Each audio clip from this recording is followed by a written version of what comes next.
Hey guys, welcome to an interesting video on Wild Rift. So today we're back with a Caitlyn updated complete guide, of course, for the latest patch. But as usual, before we get into the details of the loadout, don't forget to check out Caitlyn's basic guide for her skills, living order tips and tricks, as well as a couple of combos. Now I'll put that up in the cards above for your easy reference. Now with that said, now let's get straight into the build itself. So Caitlyn's build I think is pretty straightforward. The fact that Storm Razor was removed and combined into Blaster, which are her usual first two items anyway majority of the time, has made her build pretty streamlined, and it's pretty much one of the few builds, like when the new patch came, I pretty much knew what Caitlyn was going to be building, and it's just a pretty straightforward one. So we're going to start off with the Gluttonous Greaves for the early AD and the Omni Vamp, and then you're going to go into Bloodthirster next, of course, giving you the physical vamp, giving you the large amounts of AD, as well as giving you that lifeline passive when you're low on HP, of course, as we all know, is very strong right now. Then you're going to Blaster, which gives you the bonus range, the static shift passive, as well as giving you that burst damage. Now, of course, the burst damage and the bonus range are things that Caitlyn loves, having very long range herself and being able to just poke people when they cannot reach you at all. Then pretty standard IE for the extra crit damage, as well as more reminder for the grievous wounds, as well as the armor pen. Now last item, you have two options, right? Option number one is to go for something defensive, so by that I mean a Maw, a GA, something like that. Option number two is to go for something aggressive, right? So what I mean by aggressive is something like a Runaan's Hurricane, or something like a Soul Transfer, if I can find the Soul Transfer over here. So something like Soul Transfer or Runaan's Hurricane, very, very strong items on Caitlyn, especially when she's full build. Now for the runes, we have Lethal Tempo for the extra range as well as attack speed, and then you have basically all of the standard ADC runes. For the spells, you go for Flash together with Cleanse if there's CC. Otherwise, you can always go for things like Ghost is really good, and then Barrier and Exhaust are also options. But with all that said, let's now move on to talking about our gameplay. Okay, so before we get too far in, of course, as usual, I'm going to remind you guys to like, comment, and subscribe. Any questions, queries, or remarks, drop them in the comments below. Of course, I will be sure to address them. So, jumping straight into it, what do I think of Caitlyn in the current patch or in the current meta? Well, I think she's somewhere like in the mid tier. She's definitely not one of the strongest ADC. She's not that weak either, so I think she's somewhere like in the middle. She makes good use of the quote-unquote new items. And she, of course, is dominant in lane, as you will hopefully see here. So normally with Caitlyn, in lane you want to generally play quite aggressively. The best support pairings you can have for her are poke supports, so supports that can dish out a lot of poke themselves. So for example, mage supports, or enchanters who have a lot of poke, like Nami, for example, work very well. Engage supports can work well as well, because if they engage for you, you can of course do your trap combo onto them, so that also works as well. But that's not the best in my opinion. But it can work out very well. So here our Amumu is invading the blue buff, and because we have no priority, we can't really help him, and he has to flash over the wall to safety. I'm not sure if he got the blue buff. He probably did, because he likely has smite. But Echo now goes for the counter jungle on our blue buff as a fight is breaking out in our lane. Varus is pretty low. I'm trying to get him. He flashes away, and unfortunately I can't quite reach him. Now I'm pretty low myself. Milio, trying to finish off the kill, is not able to do so. Varus isn't either. Now I'm trying to see if I can get a sneaky kill onto Varus here, but unfortunately Milio gives him the healing, and he's a little bit too far away from me. I mean, I could flash forward and auto him when he was 1 HP, but that would guarantee that I die as well. So it will be a 1-for-1 trade where I blow flash, right, which is not that good, considering that, as you can see on the replay tool on the right hand corner, right bottom corner of your screen, he has hex flash, right? So trading your normal flash for someone who has hex flash is not very worth it, because they will still have that little bit of mobility with the hex flash, whereas you have none without your normal flash. So here the wave crashes into my tower, but all of the minions actually survive. So I'm actually able to still get all of the minions, despite the fact that I based there before Varus.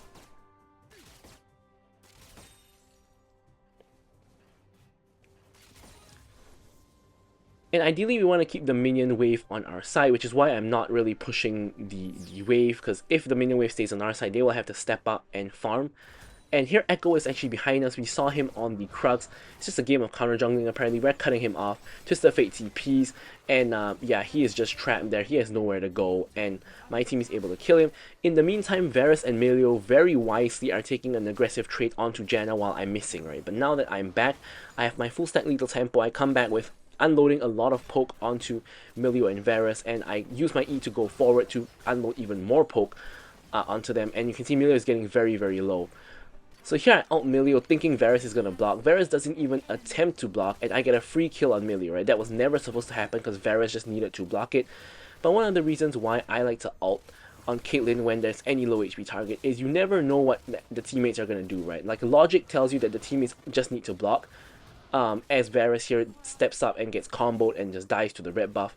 Like all that they have to do is to just block, right? But for some reason they decide not to, right? Like Varus here, he could have easily blocked from Melio, but he just chooses not to. So I will normally at least ult once to test if the teammate is willing to block, and if they are, in the future I will not really use my ult so liberally.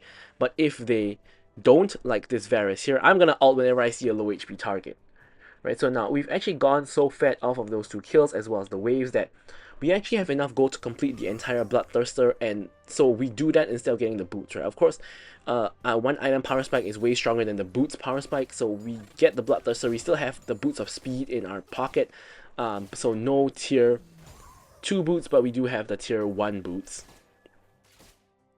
Once again, gonna clear out the ward. And then just clear out the minions, because we can see Varus in the mid lane. So this is a very interesting thing, right? So Varus and Melio died, right? They decide to just rotate all the way over to the mid lane and leave their lane completely unattended. So they're trying to overload the mid lane, supposedly get kills in the mid lane and maybe get the tower as well. But my team is holding them off just fine. So in the meanwhile, while they're getting really nothing much done, they did chunk out Twisted Fate and Janna, so they might be able to get some tower plates. I'm here farming the bot wave, and they're losing all these bot minions. No one is collecting the bot minions. So as a whole, their team is losing out on gold. And I'm just free firing on the tower, getting all of the tower plates, solo tower plates, and I'm nearly getting the tower here.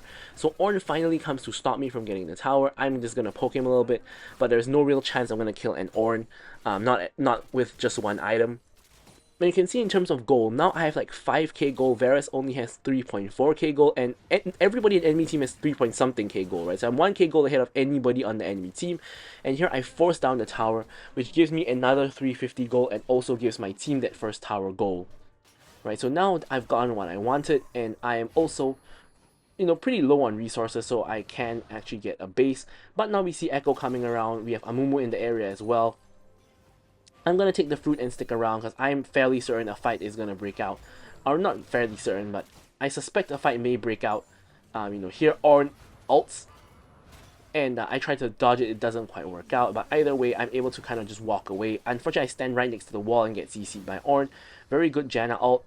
Yeah, I'm standing right on top of the Echo ult, so that's not ideal. Like, Echo could have just ulted there and destroyed me, but yeah, so we're able to basically clear the wave, and now we can get a reset. Now, once again, I have this very funny situation where I have so much gold that I bag, and I'm actually able to get Magnetic Blaster instead of getting boots, so I'm once again going to do that. So this is a very weird match. I haven't had a match like this in, like, I don't know, a long time where I'm so fed that I get entire items instead of getting boots, which is what I'm doing here. Right, so here Echo is doing the dragon, Amumu is going to go for the herald instead, so there's no real contest here. I mean, I'm just launching pot shots in using my range because there's not a lot of better things for me to do.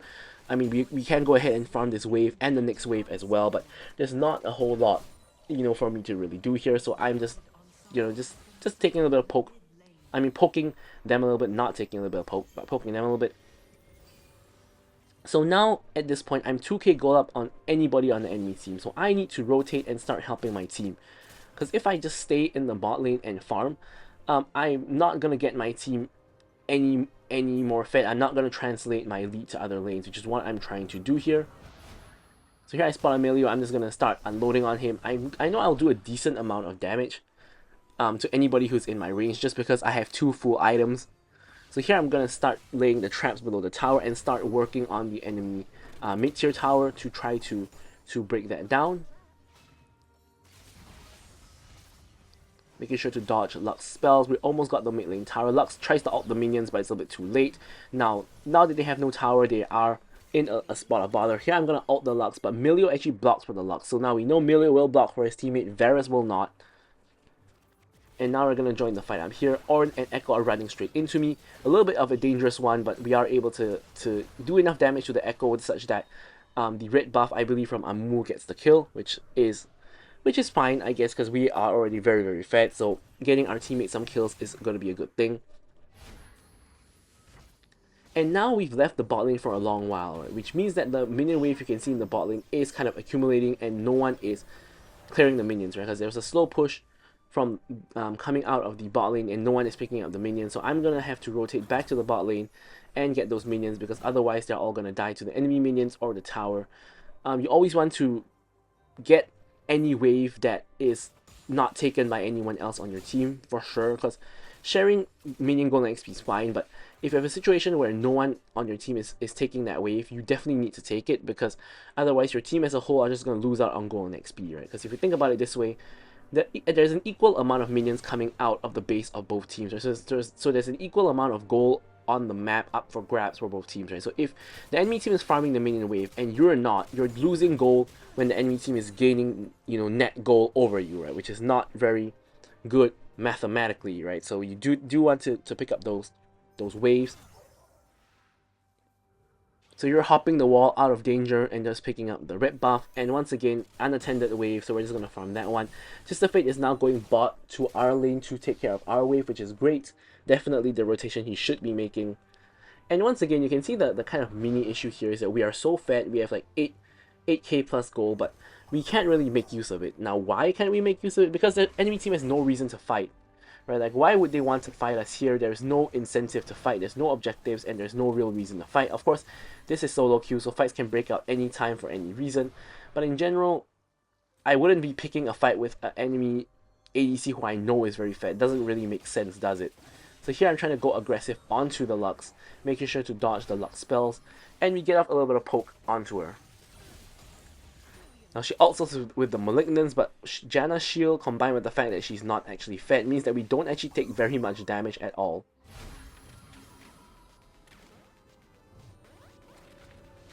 On a side note, we finally actually pick up our boots, and now we go back for another BF sword. Dragon is now 30 seconds away from spawning, and Twisted Fate is kind of getting caught in a side lane. I'm making my way there to see if I can help him, and he actually ends up being fine. Now here Echo now finds himself a little bit overextended, ults to safety, or to the general safety. I get hit with the Lux ult into the Milio kick, which actually puts me back into the Lux ult's Malignance. And here Janna, together with Shieldbow's insane shields, is able to protect me and save me from getting assassinated there. I honestly thought I was in trouble, but then Shieldbow came in, Janna's help came in, and we were actually fine. Right, so now only the three of them are left alive. Ornn is trying to walk into the pit. I'm not doing a lot of damage to him though. So yeah. Of course Amumu is gonna secure the dragon. Ornn apparently is stuck on the wall with nowhere to go. And he ends up dying. And yeah. So here Lux is a little bit far up on the lane for someone whose team is pretty far behind and not really near, but yeah, here I'm just gonna ult her just for a little bit more damage, and here we're just going to pick up the wave once again, farming towards the IE. So I'm just looking for any farm anywhere. Now something to note is Baron is up, so you definitely don't want to be on the other side of the map on vision. So I really hope Amumu doesn't go and clear that wave, because that would be pretty bad, because that would mean that they know the enemy jungler is on the wrong side of the map. Thankfully, it looks like Amumu is walking away. Twisted Fate is at the Baron area, so we know the enemy team is not doing Baron, despite the fact that we have zero vision of them, so we have no idea where they went, but we do know that they're not on Baron. Now we can base, now we can get the IE, and of course that's going to be another very major power spike. 3 full crit items were 4, 0, and 2, so not the best KD in the world, but you can see that we do have the best goal in the world, and the reason for that is all of those tower plays that we farmed in the early game. Look at that chunk on Echo, 1/3 health roughly. Now here I'm getting a little bit caught out. Ornn is hitting me with the ulti, hitting me with the knockup. I'm taking a lot of damage. Shieldbow procs, and here is a nice fight, right? Because now I'm in the back line and I'm putting on the traps to make sure people can't reach me, right? So you can see those traps at the choke points, people just walking into them and just dying. And here I'm just kiting back. Now here, unfortunately, I step a little bit too far forward and I get hit by Varus and Lux for free, but I could have played that a little bit better. I think I played the start of the fight, aside from the fact that I got caught initially and then ulted my Ornn and then knocked out my Ornn. I think that I actually played that fight pretty well after my team came out, just free hitting from the backline and putting down the traps in the choke points, which is something that a lot of Caitlyn's don't really take note of. Like, even in fights, you can be laying down some traps within the fight, especially at the choke points where the enemies have to walk through, and 2 people got trapped and took a lot of damage from it. However, I got a little bit too excited and walked up a little bit too far, such that Varus was able to free hit me, and that was really what killed me, and I ended up giving over a relatively huge shutdown. Now, Twisted Fate during this whole time has been split pushing, as you guys may or may not have seen, and he has actually gotten himself really fed as well, right? He now has like really close, like he's only 1k gold behind me, and he has just farmed a lot of gold from split pushing mainly, right? But the issue with split pushing on Twisted Fate is you are not with your team, so you're not there to help provide them the stuns, the utilities, and the extra damage. And also, there's always a time and place to split push, right? I don't think necessarily just now was the best time to split push, but you know, at least he did get something done from the split push. Here, we're just desperately trying to clear minions. As the enemy team picks up the Baron off of killing 4 of us, with Twisted Fate just still split pushing.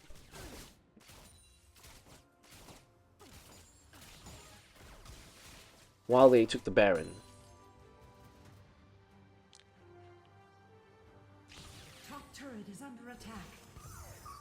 So here the enemy team is not really out on the map. Their waves are auto pushing, of course, because of the Baron, but they physically are not really actually there on the map. So I'm gonna ward that the river bush, veer off to the side, just to have a little bit of safety with the vision there. And now I'm going to back and pick up the components of the Moral Reminder. Of course, anti-heal and armor pen, very important components. Final Dragon is coming up. Twisted Fate is on the wrong side of the map again, supposedly continuing his split push. And now we are going to have to contest this objective 4v5. Now, he's making this fight really difficult, right? Because playing 4v5 is, of course, never good, right? So I'm also a bit disconnected with my team here. I'm trying to join my team so I can get into a position to do damage, which is what I'm trying to do here. So I realized they're going to walk into this choke point, so I started laying down the traps in the choke point. So hopefully some people walk into them. Now, unfortunately, that doesn't really happen, and instead, all of us die, and Varus picks up a quadra kill. However, in the meanwhile, Twisted Fate actually gets tier 2 and inhib tower in the top lane, and has to ult out because the whole enemy team has returned to stop him. So I don't know if I would call that worth, right? Like, giving Varus a quadra kill, of course he wouldn't have known that Varus got a quadra kill, but giving the enemy team a 4v5 advantage just doesn't seem like a very good idea to me. And then he decides to contest Dragon on his own. Dragon is already gone, he just gets one shot by Echo and he just dies, right? So I don't know if that was worth it. Like, he did get an inhib tower, so there is that. But yeah, but then we all died, and then enemy team got a lot of free gold and a free dragon and another free kill on him as well. So I don't know. Maybe I would just rather had a join the team fight maybe. So here, we're just gonna try to clear this minion wave to make sure enemy team doesn't get it. Now, for some reason there, Lux just gets free hit on. Now here I pop the stasis because I'm thinking Varus is gonna arrow me and that might one shot me, but it doesn't. He doesn't do it. And here I get the kill onto Varus and the shutdown onto him. So they immediately throw the lead back to our side, I guess. Not that they were ever in the lead in the first place, but Varus was really fed, and if I was this Varus, I would be hanging onto my shutdown a lot more closely than what he did.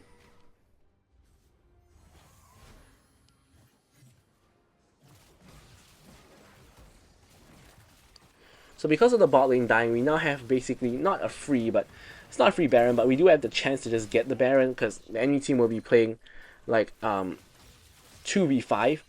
Actually, Echo at some point died as well to somebody else, but yeah, we basically now get the next Baron, and we have reclaimed the lead, or we were never actually behind, so I couldn't say not really reclaim the lead, but reclaim the advantage, I guess, is a better way to put it, right? Because just now when we all died, enemy team was pushing, they had Baron, and they had an advantage in the game, I guess you could say. But now it's our turn. Of course, we're targeting the 2 lanes still with towers up. And here I'm once again coming to join my team. Aatrox is just pushing in the mid lane while we're putting some pressure on the other lane. So we just need to play across these 2 lanes. And you can see 2 enemies, Varus and Emilio, are up there clearing the super minions that are coming in. Echo tries to go in, gets chain CC'd for the most part, manages to get the ult off to survive, but has to run away. Now here we're just firing onto the tower. Tower goes down, going for the mid lane tower next. Varus ult hits onto Twisted Fate. I'm gonna have to cleanse it. So here it's a pretty interesting fight, right? So here basically I'm just DPSing from the kind of backline. Janna ends up going down, my shield bow procs, and the shield eats up a lot of damage. Now I've tried to flash forward to finish the kill. That was a very aggressive flash that I don't think was necessary, but now Echo tries to kill me. I survive with the stasis, and I kite to the left, and the lifesteal coming out of the Bloodthirster and the Gluttonous Greaves actually saves me. And I'm just lifestealing off of it, and now only Ornn is left alive. I'm just rooting him with my traps. He ends up escaping, and then I ult him, he goes down, and we get the end of the game. So, I think a pretty nice Caitlyn game to show you her strengths and how she could still be really good in the current meta. But with that said, I'm going to leave you guys with the stats as usual. Thank you guys so much for watching the video, and goodbye.